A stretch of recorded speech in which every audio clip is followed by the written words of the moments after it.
De vuelta en la segunda parte de nuestro programa con el doctor Cabrera, estábamos viendo el problema de las varices.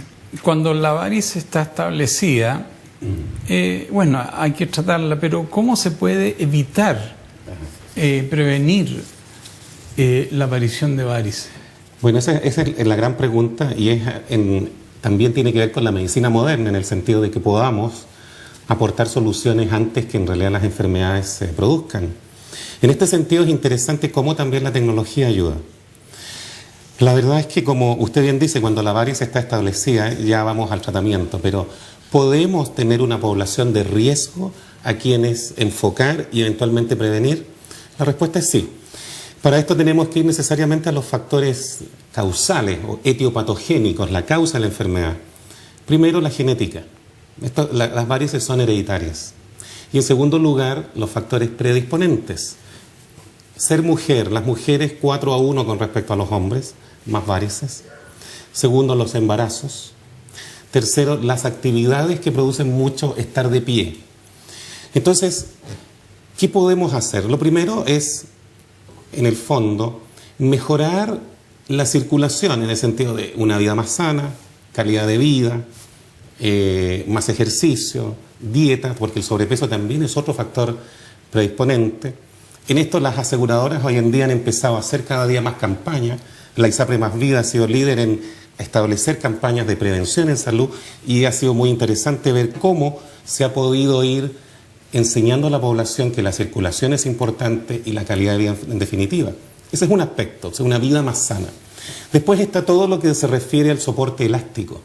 De alguna manera está demostrado que el uso de calceta elástica, sobre todo en estos pacientes predispuestos, las embarazadas, la gente que trabaja mucho de pie, puede, digamos, tener, en el fondo, esta propensión a la enfermedad, uno la va evitando con las calcetas. Pero lo más interesante, doctor Ferrada, ha sido los últimos años. Con la introducción del ecodoppler, podemos estudiar al paciente antes que se le produzcan las varices. Por ejemplo, esta niña, joven, mamá con mucho varices, operada, qué sé yo, papá con varices, antes que tenga un embarazo, estudiar sus sistemas valvulares. Si en este ecodoppler, el examen de ecografía o ultrasonografía, como estamos explicando, nos muestra una falla valvular, podemos tratar esa falla valvular antes que se produzcan las varices. Y esto es muy interesante, es decir, es una prevención mucho más activa, más vanguardista, en el cual, a través de anestesia local, podemos introducir una fibra óptica y tratar una válvula que tiene una falla incipiente. Y entonces sellarla y entonces prácticamente evitar sobre todo la aparición de varices cordonales. Y por último, señalando un poco, como este es un programa de vanguardia, lo que se está estudiando hoy en día en los principales centros es la terapia genética, en definitiva biomolecular, es decir, que podamos establecer un patrón de riesgo biomolecular a través de biomarcadores que permitan establecer, esta es la población que va a tener o que tiene los genes que en el fondo son productores de la enfermedad y en el fondo poder modular esto a través de medicamentos que van a inhibir la producción de la falla de la pared venosa. Pero eso ya son para unos años más. El ejercicio en sí, ¿en alguna favorece la prevención de las varices? El ejercicio tiene dos áreas, por una parte dos facetas. Por una parte hay una faceta circulatoria en el cual, como explicábamos al principio, cuando la sangre, el corazón bombea a los pies la sangre por las arterias, tiene que devolverse en contra de la gravedad. Y esto requiere lo que los antiguos llamaban la bomba periférica, que son los músculos, que de alguna manera la actividad muscular, la contracción muscular, va a permitir empujar la sangre hacia arriba de vuelta. En ese contexto el ejercicio es bueno, es decir, el ejercicio especialmente aeróbico, es decir, poco esfuerzo y prolongado en el tiempo, que en el fondo bicicleta, trotar, nadar, etcétera, son actividades que van a mejorar el retorno venoso. Pero por otra parte, cuando hay puntos de insuficiencia, es decir, válvulas insuficientes y hay mucho desarrollo muscular, estas válvulas se dilatan más todavía, entonces en ese contexto es contraproducente. Nosotros hemos atendido muchos pacientes de alta competición, por ejemplo, ciclistas, me recuerdo, tenistas o algunas personas que hacen mucha gimnasia y que son profesionales, digamos, y que van dilatando una varice cada vez más en la medida que va haciendo más ejercicio, porque obviamente el músculo bombea más sangre también en sentido retrógrado.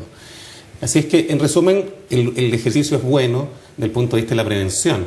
Pero si una persona tiene instaladas las varices, puede hacer que éstas se noten más y crezcan incluso más. Hay que tratarse. ¿Cómo puedes tú distinguir la úlcera varicosa de una úlcera por otro motivo en el tobillo? Bueno, ahí hoy en día, prácticamente está dentro de la semiología, que es lo que los médicos estudiamos, que es la forma de examinar los pacientes.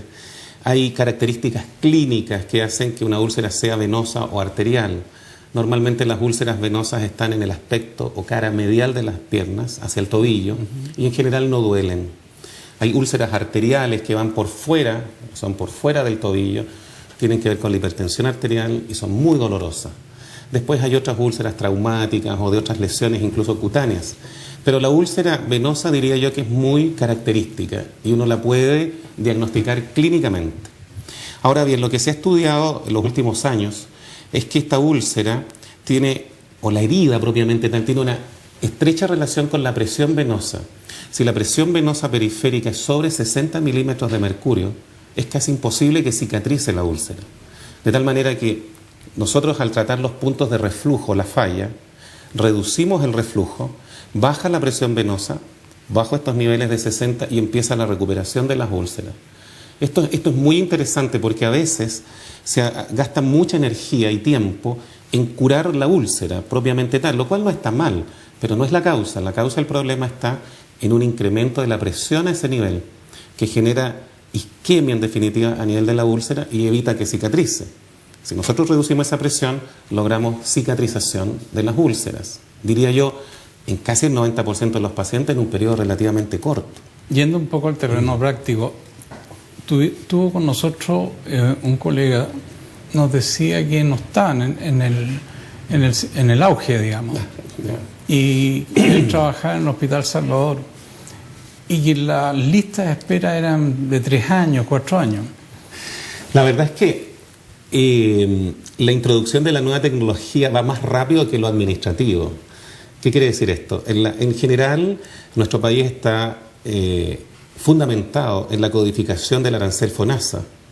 Y esta codificación, este libro de codificación, la verdad es que en muchos de sus aspectos, y especialmente en el área venosa, está obsoleto. La verdad es que aparecen técnicas que ya no se usan. Y obviamente es muy difícil introducir nuevas técnicas. Cuando a través de nuestra licencia con Beintec en Estados Unidos, las clínicas Beintec de Chile son parte de las clínicas Beintec de Estados Unidos, trajimos la tecnología de las nuevas úlceras. Yo tuve 2 reuniones en FONASA, donde explicamos estos términos para que en realidad se introdujeran los nuevos códigos. Pero en realidad el tema no es de salud, doctor, no es del Ministerio de Salud, lo pueden entender, aprobar, perfecto. Lo que pasa es que los códigos FONASA son en el fondo elaborados por el Ministerio de Hacienda, que tiene que poner un presupuesto detrás del código.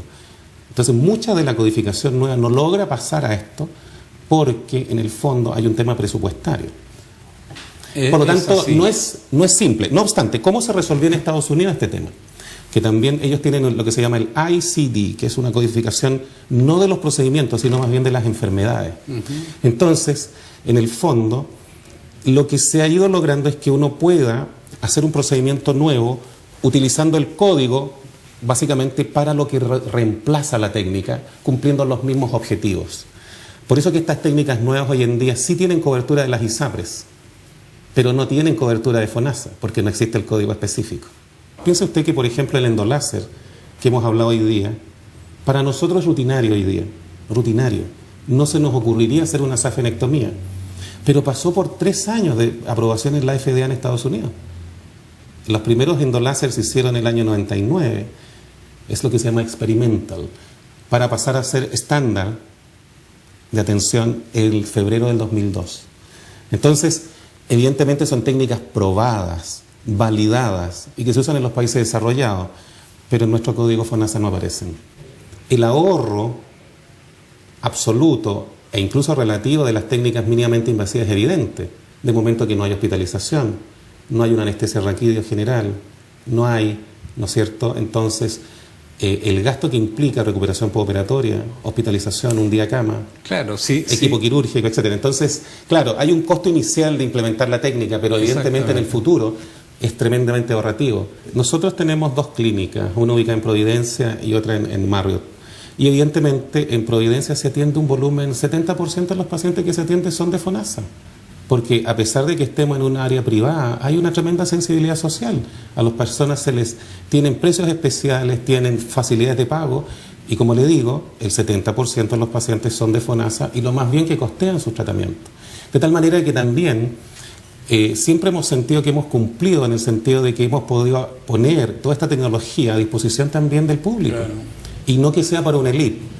Ahora bien, las personas que tienen ISAPRE, como acabo de explicar, cuando la tecnología partió, y bueno, aunque nunca es simpático hacer autorreferente, estuve en reuniones con todos los contralores de ISAPRE respectivas, explicamos la nueva tecnología y todas las ISAPRE hoy en día, en el fondo, cubren estos procedimientos, en una cobertura que en una primera etapa, diría yo entre el año 2003 hasta el 2007 más o menos, 5 años, era muy castigada porque era ambulatorio. Había un tema ahí que era muy paradojal, que era que la cobertura de los sistemas de seguro en lo ambulatorio era menor que si era hospitalizado, y que se prestó para algunos vicios en salud en el sentido de hospitalizar cosas que a lo mejor no requerían una hospitalización. Pues bien, felizmente con la ley corta de ISAPRE este tema se resolvió y hoy en día está indexado a la codificación y por lo tanto, a pesar de ser ambulatorio, sí tiene cobertura. De tal manera que los pacientes de ISAPRE en el fondo tienen, no sé, 70-80% de la cobertura. Y si tienen seguros complementarios, prácticamente 100%. Sí. Alejandro, te queremos agradecer tu presencia y tu aporte al público que nos ve, como también a muchos colegas que nos siguen. Recuerden que el Twitter mío es @doctorferrada o nos escriben al mail. Y que tengan todos ustedes una muy buena semana. Gracias, doctor Ferrada. Un gusto.